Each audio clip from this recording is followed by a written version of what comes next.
क्या हाल चाल है दोस्तों। उम्मीद करता हूँ सबका हाल अच्छा होगा और घर पर हो, स्वस्थ हो। दोस्तों हमारा टॉपिक चल रहा है इंडियन पॉलिटी का और एक क्रैश कोर्स है आने वाले सभी एसएससी एग्ज़ाम्स के लिए। तो आज जो हमारा टॉपिक रहेगा वो रहेगा राज्यसभा। इससे पहले मैं क्लास ले चुका हूँ पार्लियामेंट पर, और पार्लियामेंट के मैंने बोला था कि दो सदन है, एक है राज्यसभा और एक है लोकसभा, और वही टॉपिक है आज हमारा राज्यसभा। तो समझते हैं, अगर हम राज्यसभा की बात करें तो इसकी बात हमारे संविधान के आर्टिकल 80 में की गई है। ठीक है, ये बता चुका हूँ पहले भी। अब कुछ बातें क्लियर करते हैं। जैसे अगर हम बात करें एट टाइम ऑफ इंडिपेंडेंट, और जब इनिशियली हमारी राज्यसभा पहली बार बैठी थी तो 1952 में बैठी थी। कब बैठी थी पहली बार राज्यसभा? 1952 में। तो इसका नाम था काउंसिल ऑफ स्टेट इनिशियली। ठीक है, तो इसका नाम बाद में चेंज किया गया और नाम क्या रखा गया? राज्यसभा। काउंसिल ऑफ स्टेट है ना, हिंदी में बोला स्टेट, राज्य सभा, काउंसिल। एक बात सुनो ध्यान से, ये काउंसिल ऑफ स्टेट क्या दर्शाती है? ये दर्शाती है कि फेडरल सिस्टम को दर्शाती है। फेडरल सिस्टम का मतलब है कि यहाँ पर स्टेट्स के लिए भी कोई ना कोई एक सदन है, किसके अंदर? हमारे पार्लियामेंट के अंदर। और ऐसा नाम कब बदला गया है, क्वेश्चन बन सकता है। तो ये नाम बदला गया है 1954 में। ठीक है, नेक्स्ट, इसी को बोला जाता है अपर हाउस। क्या बोलते हैं इसको? Upper house. देखो पार्लियामेंट्री सिस्टम, मैंने संविधान की विशेषता आपको अच्छे से समझाया है। पार्लियामेंट्री सिस्टम में दो हाउसेज होते हैं, एक अपर हाउस और एक लोअर हाउस। नाम कुछ भी हो सकता है।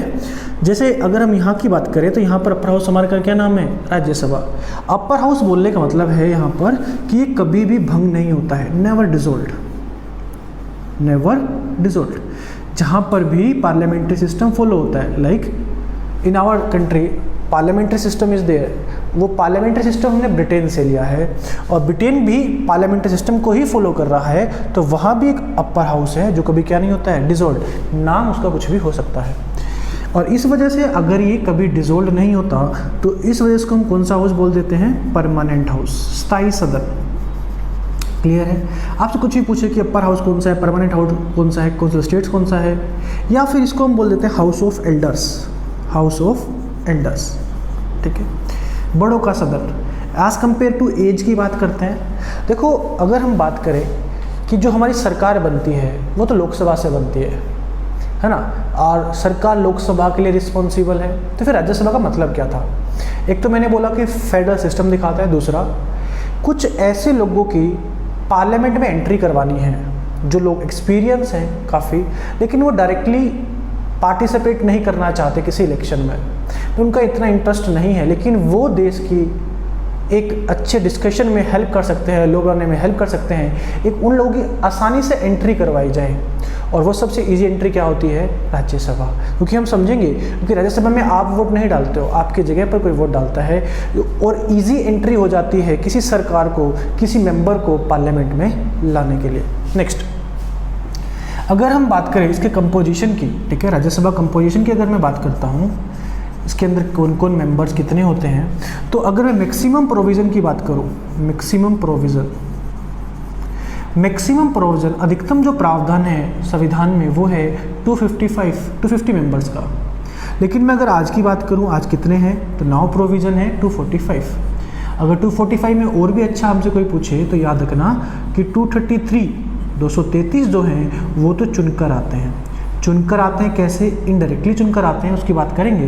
लेकिन जो 12 होते हैं वो होते हैं नॉमिनेटेड, मतलब उनको नॉमिनेट किया जाता है राष्ट्रपति के द्वारा, और 4 ही फील्ड से कर सकता है राष्ट्रपति। एक है आर्ट, कला, लिटरेचर, साहित्य, साइंस मतलब विज्ञान, और चौथा है सोशल सर्विस, सामाजिक कर्तव्य।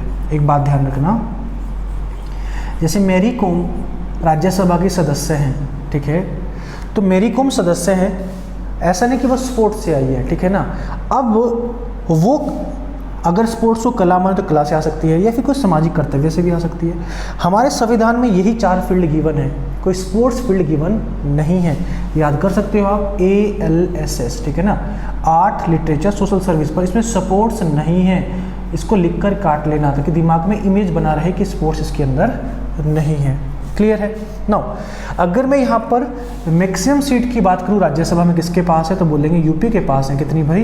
31 है। महाराष्ट्र के पास 19 है, ठीक है।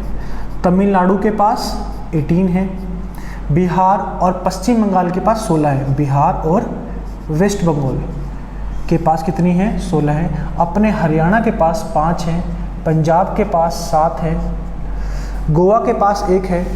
जितने भी केंद्र शासित प्रदेश हैं केंद्र शासित प्रदेश बोल रहा हूँ मैं, जितने भी नॉर्थ ईस्टर्न स्टेट्स हैं जिसको हम 7 सिस्टर्स भी बोलते हैं, है ना, उत्तर पूर्वी राज्य हैं जो 7 सिस्टर हैं, असम, अरुणाचल प्रदेश, नागालैंड, मिजोरम, मणिपुर, वहाँ पर सबकी एक सीट है असम को छोड़कर, ठीक है। कुछ ऐसे आप याद कर सकते हो, यही इंपॉर्टेंट है ज़्यादा, और गोवा की 1 है।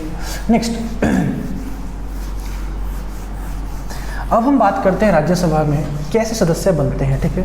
तो हमने समझा कि राज्यसभा क्या है, सदस्यों की हमने बात की। अब हम बात करेंगे कि जो राज्यसभा में एक मेंबर बनने के लिए आपके पास क्या क्या एलिजिबिलिटी होनी चाहिए, ठीक है। योग्यता की बात करते हैं हम। उम्र की बात तो 30 साल है, ठीक है। उम्र कितनी होनी चाहिए? 30 साल होनी चाहिए।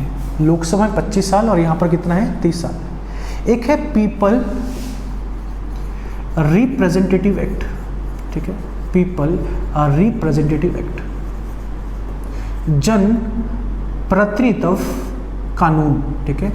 ये 1951 में पास किया गया था, और जो इलेक्शन लड़ेगा उसको डिस्क्वालीफाई कैसे किया जाएगा इसमें अच्छे से बताया गया है कि कोई ऐसा व्यक्ति नहीं होना चाहिए जिस पे 2 साल से ज़्यादा कोई उस पर अपराध सिद्ध हुआ हो, 2 साल की उस पर सज़ा हुई हो, ठीक है। नेक्स्ट, अगर ऐसा कोई इलेक्शन लड़ लेता है तो उसको डिस्क्वालीफाई कर सकते हैं इस एक्ट के तहत। कौन करता है इसको डिस्क्वालीफाई किया जा सकता है या रिमूव किया जा सकता है, करेक्ट वर्ड रहेगा कि रिमूव किया जाएगा अगर इस एक्ट को फॉलो नहीं कर रहा है। रिमूव कौन करता है ये भी याद रखेंगे, रिमूव करता है प्रेसिडेंट, लेकिन सलाह किसकी होती है? इलेक्शन कमीशन ऑफ इंडिया की। सलाह कौन देता है इसको? इलेक्शन कमीशन ऑफ इंडिया, ठीक है। उसके बाद एलिजिबिलिटी हो गया। अगर हम बात करें योग्यता के बाद इसका चुनाव कैसे होता है, पहली बात इसका चुनाव होता है इनडायरेक्ट। कैसा होता है चुनाव भाई इसका? इनडायरेक्ट इलेक्शन होता है। हम बात कर रहे हैं राज्यसभा के सदस्यों की। इसका चुनाव अप्रत्यक्ष होता है, यानी इसको वोट आप नहीं डालते हो, आपके जगह कोई वोट डाल रहा है, उसी को हमने इनडायरेक्ट बोला है। तो इसको वोट कौन डालता है? उस राज्य के एमएलए, ठीक है ना, एमएलए। जैसे हरियाणा में 5 सीटें हैं किसकी? राज्यसभा की। एमएलए कितने हैं? 90। तो ये 90 व्यक्ति 5 को चुनते हैं। तो वोट कौन डालता है इसको? एमएलए वोट डालते हैं। चुनाव कैसा है? इनडायरेक्ट। और मैं ये बहुत अच्छे से समझा चुका हूँ टॉपिक राष्ट्रपति के अंदर कि जो भी चुनाव इनडायरेक्ट होता है उसकी प्रणाली एक ही होती है। द प्रणाली is called proportional representation system, ठीक है। और इसको हम बोल सकते हैं सिंगल ट्रांसफरेबल वोटिंग सिस्टम। ये आपको मैं बता चुका हूँ टॉपिक राष्ट्रपति के अंदर, ठीक है। याद रखना है जितने भी अप्रत्यक्ष चुनाव होते हैं उसमें सभी सिस्टम फॉलो होता है। जिसमें हम वोट डालते हैं उस सिस्टम को बोलते हैं first past the post system. जिसका सबसे ज़्यादा मत आएगा वही जीता माना जाएगा। लेकिन यहाँ पर ऐसा नहीं होता है, यहाँ पर वोटों को ट्रांसफ़र किया जाता है। क्लियर है ना? अब वो इलेक्शन हो गया, वो जीत जाएगा, फिर उसका कार्यकाल कितना होगा भाई? टेन्योर। इसका कार्यकाल होता है 6। अब 3 क्वेश्चन सुनो ध्यान से। टेन्योर कितना है? 6 वर्ष है। अब 6 वर्ष इसका टेन्योर है तो फिर डिसोल्व कैसे नहीं होता है? अगर 6 साल बाद फिर तो ख़त्म हो जाना चाहिए। इसमें क्या है कि हर 2 साल में, इन एवरी 2 ईयर, हर 2 साल में हमने ऐसा प्रोविज़न बनाया है कि जो मेंबर रिटायर होते हैं वो 1/3 ही होते हैं, 1/3 मेंबर रिटायर्ड, ठीक है ना। जैसे अगर मैं बात करूं अभी 2020 है, ठीक है, तो 2020 में 1/3 मेंबर ऐसा प्रोविज़न है कि एक ये निकल जाएंगे और 1/3 आ जाएंगे। फिर 2022, 2024, 26, मतलब जो 20 वाले 2020 वाले 26 में रिटायर होंगे, 1/3 ही तो रिटायर होंगे और 1/3 नए आ जाएंगे। फिर 22 वाले 28 में। तो इस तरह से हमने कुछ सिस्टम किया है। यहाँ तक क्लियर है? एक बात और ध्यान रखना, वो क्वेश्चन बनता है आपसे पूछे कि राज्यसभा का कार्यकाल क्या है, तो बोलोगे राज्यसभा का कोई कार्यकाल नहीं है, राज्यसभा एक परमानेंट हाउस है। लेकिन उसके मेंबर कार्यकाल कितना है? 6 वर्ष है। अगर हमसे पूछे राज्यसभा के चेयरमैन का कार्यकाल कितना है, क्योंकि हम अच्छे से जानते हैं कि जो राज्यसभा का चेयरमैन होता है, वो कौन होता है? वाइस प्रेसिडेंट होता है। और हमको अच्छे से पता है इसका कार्यकाल कितना होता है? 5 वर्ष। सभी क्वेश्चन अपने आप में अलग होंगे। राज्यसभा कार्यकाल कोई कार्यकाल नहीं, राज्यसभा के मेंबर का कार्यकाल 6 वर्ष और उसके चेयरमैन का कार्यकाल 5 वर्ष। ठीक है, उसके बाद अब हम बात करते हैं कि राज्यसभा का मेंबर कैसे डिस्क्वालीफाई होता है। ठीक है, और कौन करता है। अगर राज्यसभा के मेंबर को डिस्क्वालीफाई करना है तो कौन करेगा? Head of the house. और हेड ऑफ द हाउस कौन होता है? जो भी प्रिसाइड कर रहा होता है। और हेड ऑफ द हाउस अगर डिस्क्वालीफाई करना है तो कम से कम वो, अगर वो 60 दिन एब्सेंट हो जाता है बिन बताए, ठीक है, अगर वो एब्सेंट मोर देन 60 डेज, ठीक है ना, more than 60 days, more than वो 60 डेज अगर एब्सेंट हो जाता है तो member of Rajya Sabha can be disqualified by the head of the house. तो ये हमने समझा कि राज्यसभा के मेंबर्स के बारे में, कैसे डिस्क्वालीफाई होता है, कैसे उसकी एलिजिबिलिटी है, उसके टेन्योर की हमने बात की। अब हम बात करते हैं पावर्स ऑफ राज्यसभा। देखो, हमने अच्छे से बात की थी कि कई जगह पर लोकसभा पावरफुल है, जैसे मनी बिल पर हमने बात की थी, जॉइंट सेशन पर हमने बात की थी, बजट पर हमने बात की थी। पिछली क्लास में जब मैंने आपको बिल पढ़ाया था तो वहाँ हमको समझ आ गया था। लेकिन अगर मैं बात करूँ पावर्स ऑफ राज्यसभा की, इसकी क्या अलग पावर है? यहाँ पर आपको 2 आर्टिकल्स बता रहा हूँ आपको, एक है 312 और एक है 249। एग्जाम में बहुत बार आ चुके हैं। 312 बोलता है अगर कोई नई ऑल इंडिया सर्विस लानी है, can bring a knew all India service.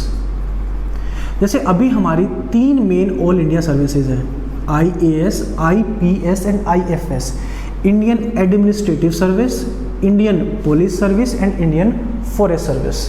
अगर कोई नई ऑल इंडिया सर्विस लानी है तो पार्लियामेंट पास करेगा, लेकिन जो रिकमेंडेशन होगी वो पहले किसकी होगी? राज्यसभा की, अंडर आर्टिकल 312। क्लियर है? अगर मैं 249 की बात करूँ आर्टिकल की, आर्टिकल 249 बोलता है कि कोई भी लॉ है, कोई भी ऐसा विधि है, कोई भी ऐसा नियम बनाना है जो कि रिलेटेड है किससे?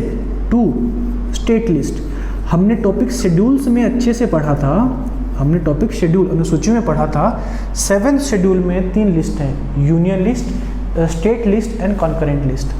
अगर कोई लॉ स्टेट लिस्ट से संबंधित है, अगर कोई लॉ स्टेट लिस्ट से संबंधित है, द लॉ वो इनिशिएट पार्लियामेंट, वो लॉ बनाएगा पार्लियामेंट ही, लेकिन जो पहले रिकमेंडेशन ली जाएगी वो किसकी ली जाएगी?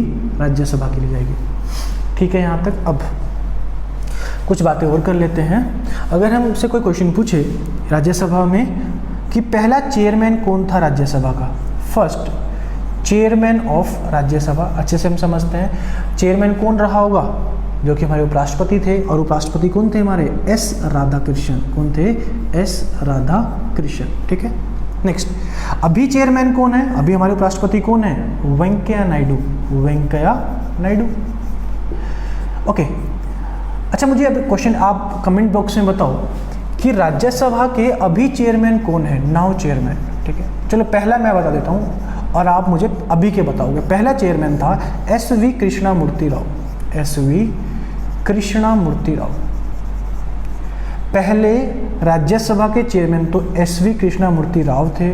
और अभी कौन चेयरमैन है आप ये मुझे कमेंट बॉक्स में बताना है। ठीक है, तो ये टॉपिक था हमारा राज्यसभा। उम्मीद करता हूँ इंडियन पॉलिटी जो क्रैश कोर्स चल रहा है आप हर क्लास को अटेंड कर रहे हो। मैं बार बार एक ही बात बोलता हूँ, आपने राज्यसभा टॉपिक पढ़ लिया। अब राज्यसभा टॉपिक पढ़ने के बाद इसके आप कोई भी जो बुक ले रहे हो या मॉक टेस्ट दे रहे हो, देखो उस क्वेश्चन सारे आप कर पा रहे हो उस टॉपिक के या नहीं।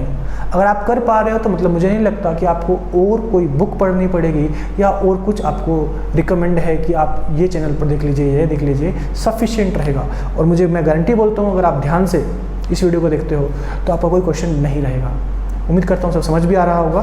तो कैसी लगी क्लास आपको वो भी बताना। मिलते हैं अगली क्लास में टॉपिक लोकसभा के साथ। Thank you.